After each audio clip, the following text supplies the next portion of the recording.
एक दिन खाली बैठे मैंने फेसबुक पर एक अनजाने आदमी को फ्रेंड रिक्वेस्ट भेज दी, जो दिखने में बहुत हैंडसम था। उस आदमी ने उसी रात फेसबुक पर मेरी भेजी फ्रेंड रिक्वेस्ट एक्सेप्ट कर ली।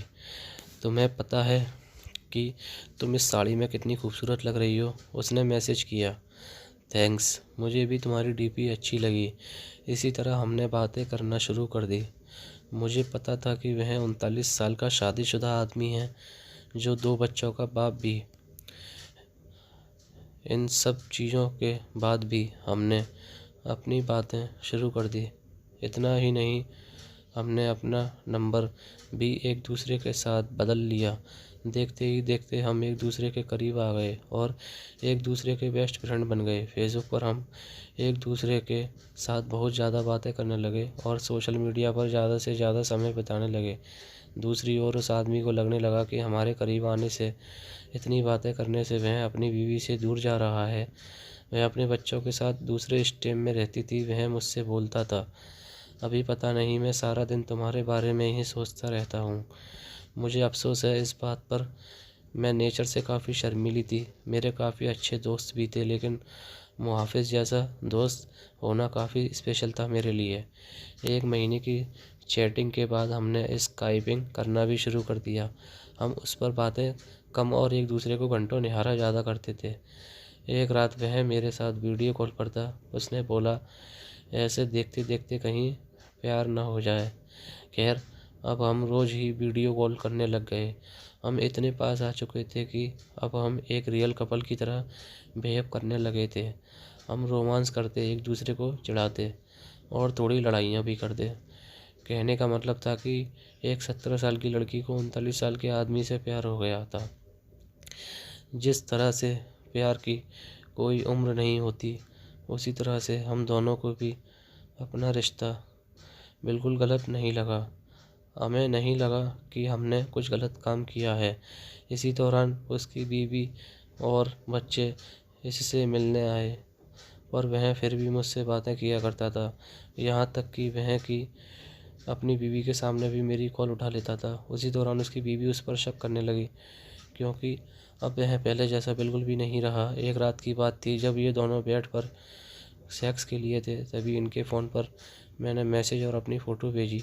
इनकी वाइफ ने उठाकर फ़ोन जैसे ही खोला, मेरी फ़ोटो उन्हें देखी।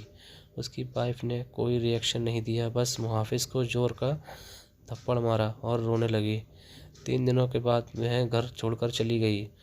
मुझे उसकी वाइफ के लिए काफ़ी बुरा लगा, इसलिए मैंने उससे कई दिनों तक बातचीत बंद कर दी। उसकी वाइफ के जाने के बाद हम फिर से मिले और हमने लॉन्ग ड्राइव पर जाने का प्लान बनाया।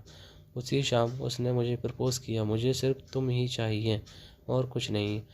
अपनी जवानी में मैं काफ़ी सारी लड़कियों से मिला, और तुम ही एक ऐसी लड़की हो जिसने मेरा दिल चुराया है।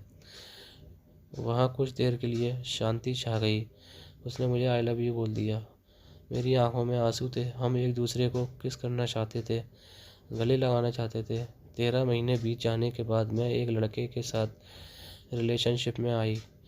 एक दिन मेरे यानी इस दैट यू प्लीज़ मेरी लाइफ में तुम्हारा दोबारा वापस आ जाओ, मैं तुम्हारे बिना नहीं रह सकता। मैं समझ गई कि यह उसी का नंबर है और फूट फूट कर रोने लगा।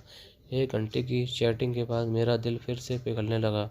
मेरे बॉयफ्रेंड को इन सब चीज़ों के बारे में कुछ नहीं पता था। मैंने उससे सब कुछ छुपा कर रखा था। मैंने उससे पूरी रात केवल मुहाफिज़ से बातें की। एक दिन मुहाफिज़ ने मुझे अपने घर पर लंच के लिए बुलाया था। मैंने हाँ कर दी और चली गई। घर जाकर मैंने देखा कि वह खाली था और वहाँ केवल मुहाफिज़ के कोई नहीं था। उसने मुझे अंदर बुलाकर फ्रेश होने के लिए बुलाया। उसने ढेर सारी बातें की और खाने की टेबल सजाई मेरे लिए। यह सब नया था। मैं केवल इधर उधर देख रही थी। तभी अचानक मैं जैसे ही पीछे मुड़ी, उसके होंठ मेरे होंठों पर थे। हम एक दूसरे को किस करने लगे। मैं भूल गई कि वह कौन है और मेरी उम्र कितनी है।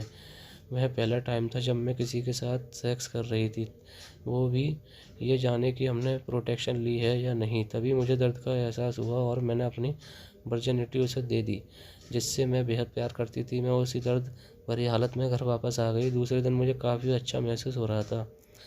अब मुझे पूरी तरह से एहसास हो चुका था कि वह मुझे कभी नहीं छोड़ेगा। अब मैं प्यार पाने के लिए इतनी ज़्यादा एक्साइटेड थी। वर्जिनिटी खोने के बाद मेरी सोच काफ़ी बदल गई। मैं एक औरत बन चुकी थी। उस दिन मुझे पता चल चुका था कि प्यार का असली मायना क्या होता है। एक दिन मैंने अपनी फीलिंग्स के बारे में मुहाफ़िज़ को बताया और बोला कि मुझे हमेशा के लिए छोड़ दे। उसने कहा कि कोशिश करेगा। धीरे धीरे मुहाफ़िज़ का नाम मेरी ज़िंदगी से मिटता चला गया। मैंने उसका नंबर डिलीट कर दिया और उसने भी मुझे ब्लॉक कर दिया। मैंने फिर उसे कभी ट्रेस करने की नहीं सोची, लेकिन उसकी यादें आज भी मुझे डराती हैं। मैं बहुत खुश थी कि मैं इस अजीब से लगने वाले रिश्ते से बाहर आ गई, लेकिन आज भी वह आदमी मेरा पहला प्यार रहेगा। मैं भगवान से दुआ मांगती हूँ कि मुझे जब भी कोई दे तो वह एकदम मुहाफ़िज़ जैसा हो। दोस्तों, आपको ये स्टोरी कैसी लगी मुझे कमेंट में ज़रूर बताएं और मेरी वीडियो को लाइक, शेयर एंड सब्सक्राइब ज़रूर करें। धन्यवाद।